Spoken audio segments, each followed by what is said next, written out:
Des joueuses qui arrivent en trottinette à l'entraînement. Bienvenue à Yzeure, dans le stade vétuste de Bellecombe. Albert! Oh, Alberto! Ça va?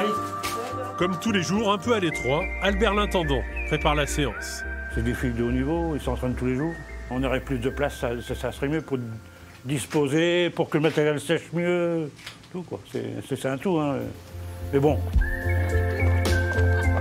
Elles sont bourbonnaises, africaines, israéliennes, canadiennes, portugaises ou haïtiennes. Elles forment une équipe de 2e division, très cosmopolite. Ah, tonton Alberto! Il y a beaucoup de cultures différentes et je trouve qu'on apprend vachement plus avec toutes les filles qui viennent d'origines différentes. Et en fait, on est une famille, hein. On est un club familial et ça se ressent sur le terrain. Yzeure et ses 270 000 € de budget, le plus faible de la 2e division. Yzeure qui rivalise avec les meilleures formations du championnat. Alors participer à une demi-finale de Coupe de France, c'est pour le club forcément historique. On est beaucoup solidaires. C'est vrai qu'une équipe qui n'est pas solidaire, ce n'est pas une équipe. C'est pour ça que le football, c'est un sport collectif. Donc il faut toujours que la solidarité prime au-delà de tout. La solidarité doit toujours primer, et on met ça en avant. Je pense que c'est ce qui porte ses fruits en ce moment.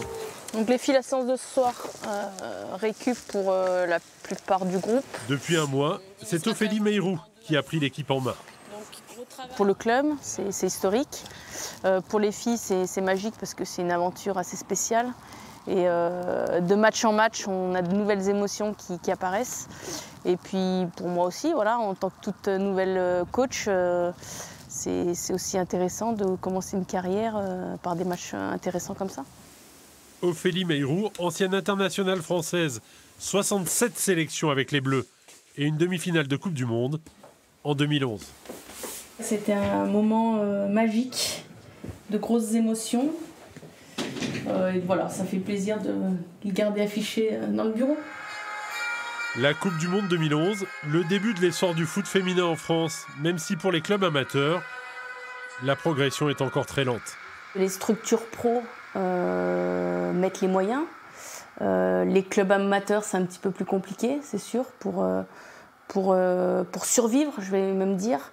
Nous, on le voit à Yzeure, financièrement, c'est très compliqué, les moyens sont très restreints. Donc on fait voilà, avec les moyens du bord. Pour illustrer ces moyens limités, Ophélie Meyrou habite à Bourbon-Lancy, en Saône-et-Loire, où elle travaille comme employée des services techniques de la ville. J'ai mon travail à côté qui prend pas mal de temps. Le soir, on enchaîne sur les terrains. Et les joueuses, oui, c'est évidemment la même chose, les mêmes conditions. Elles ont leur journée de travail la journée, et puis après, elles chaussent les crampons le soir à la tombée de la nuit. 5 entraînements hebdomadaires pour préparer la lutte pour la montée en première division que le club a quitté en 2014. Mais la demi-finale de Coupe de France face au FC Nantes monopolise les esprits. On recule, on avance, on recule, on avance. Allez, go! Et puis on se prend au jeu. On se rappelle souvent, il y a quelques semaines, les filles, avant le 8e tour, je crois, les filles me disaient « Mais président, on va gagner la Coupe de France cette année ». Alors ça m'a fait rire, bien sûr, mais maintenant, ouais, on le prend un peu au sérieux, quoi. On se dit « c'est jouable ». Ouais. Enfin, mais de là à gagner, c'est une autre histoire, bien sûr. On va déjà essayer de gagner, non. Une demi-finale pour l'histoire, jusqu'au bout du rêve des filles d'Yzeure.